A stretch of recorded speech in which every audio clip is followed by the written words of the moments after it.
It is one of the most basic ways that we relate and show care for each other and affection.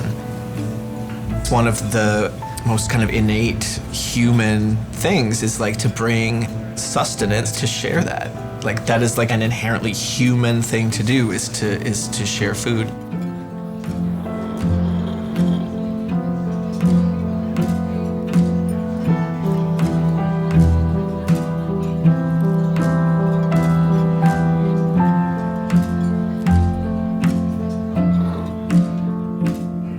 Would you eat a meal prepared by someone with HIV? Only half of Canadians recently surveyed said yes, which is why Toronto's Casey House is launching a new project to help fight the stigma. It's a one-of-a-kind restaurant popping up in Toronto this week where all the chefs have something in common beyond their passion for food. They also all have HIV.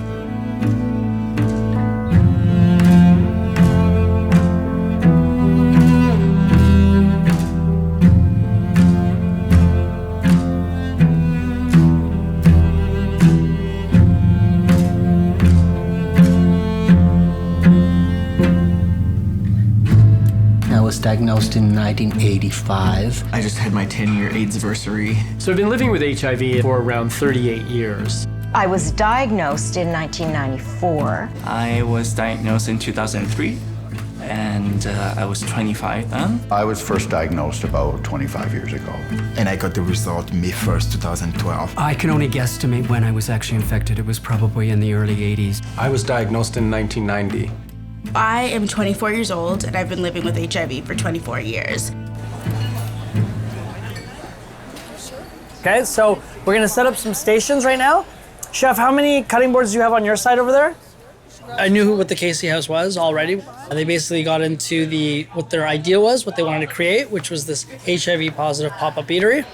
They were like, basically, we want you to be the chef to kind of help lead that team. I'm most nervous of, like, if you've never done like a dinner service, it can be overwhelming. I'll show you how to cut the sails. Today is our first day. It's our first kind of, not prep day, more of a kitchen 101, if you want to call it that. So much of the food industry, whether it's this city or North America, it's all about us and building our egos and all that crap. And it's like, this is not about us at all. In fact, it's about these 14 chefs, because yeah, they're putting themselves out there. I was 22 years old. The message from the physician was there's no medications. 30 years ago, you were basically told to quit your job, do your will. Everybody was dying. I think everybody was really pretty much afraid to talk about their HIV status. Certainly, I didn't talk about it while I was working because I was afraid I would lose my job. It was personally very difficult. Being a physician, eventually it took me away from family practice where I was afraid that people would actually judge me and not come to see me for fear of being touched by someone with HIV. It was a very scary place. Not only was the sickness scary, but the fact that once you got sick, nobody wanted to help you. Everyone was afraid. So that was a really scary time. There are two profound changes. I mean, the obvious one is the change in our knowledge about the disease and how to treat it.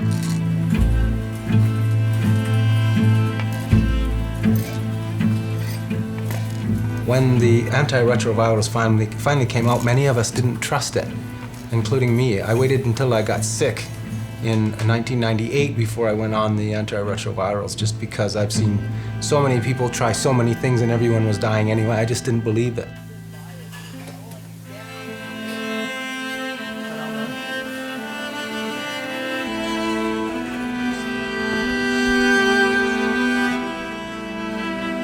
Today, fortunately, with a lot of medication, it's a different time when people, at least if they do become infected, can actually get on medication and do very, very well.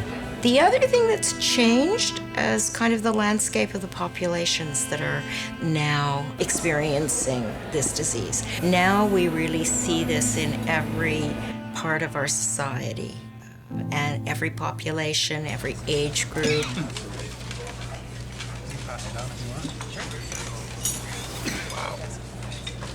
It's heavy. I am 24 years old and I've been living with HIV for 24 years. My dad was cheating on my mother. She did end up leaving him and bringing me and my older sister to Canada. When I was about 2 years old, I started to get very sick, and eventually they said, we're gonna test all three of you. Me, my sister, and my mom were HIV. They called my mom and said, you're HIV positive, and your youngest daughter, Maluba, is also HIV positive. My mom, she said, we have secrets in this family, and there's secrets that you don't tell the rest of the world. In 2012, my mom passed away.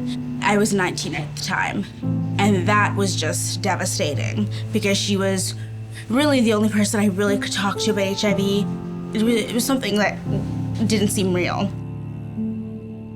Disclosing online that I was HIV positive, I remember I was so nervous to tell one person, just tell one friend.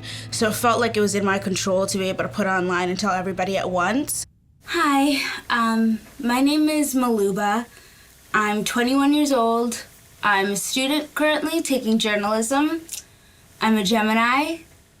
I'm a lot of things. And I'm also HIV positive.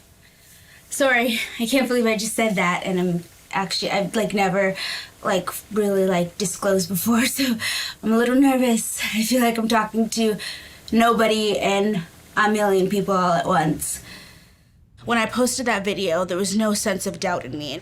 There was such an amount of support, a large amount of support that I got. However, there were still some negative comments that I got from random people that said I should just go die, that's a gay disease, that's a black disease. And then there were even a few people in my life on my personal Facebook that just suddenly deleted me. But that's when I had to come back to it and say, do I really want these people in my life?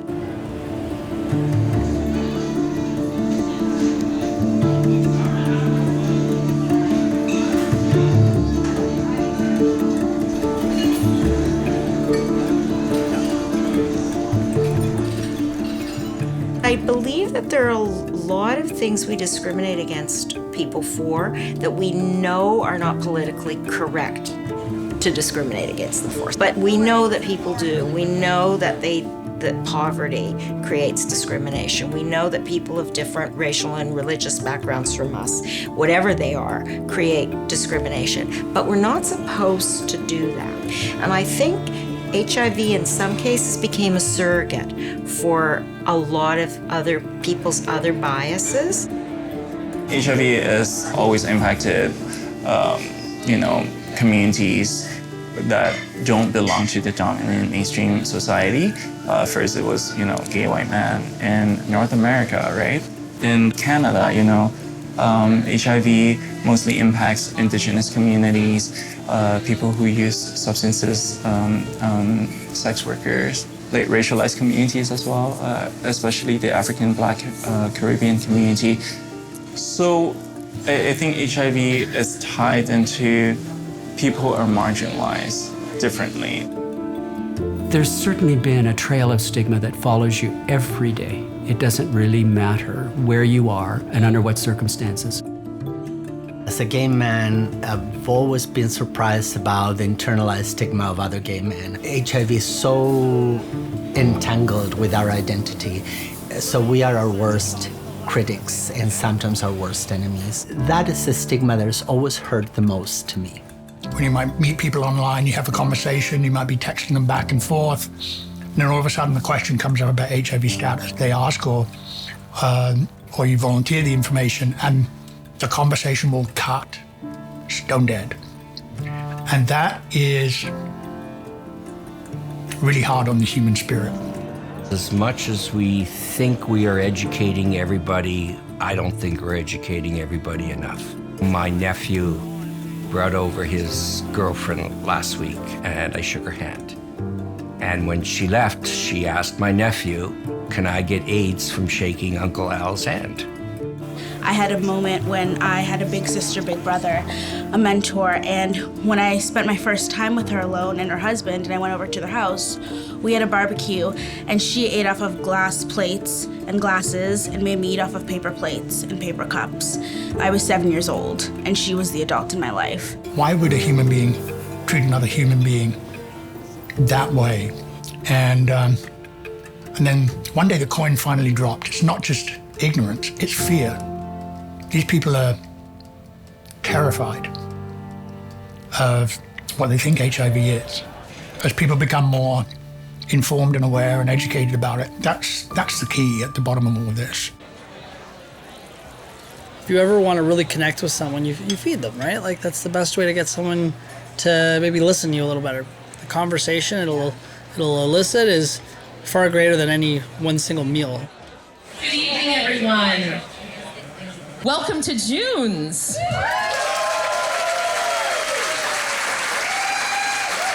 The world's very first HIV positive eatery. I am so thrilled all of you joined us this evening.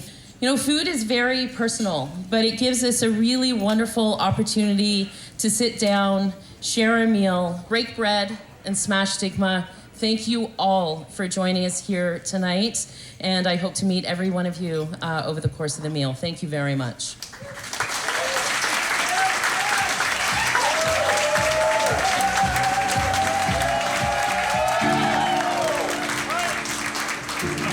My experience of dealing with stigma has never been really external. It's always been internal. It's always been what I think people might think.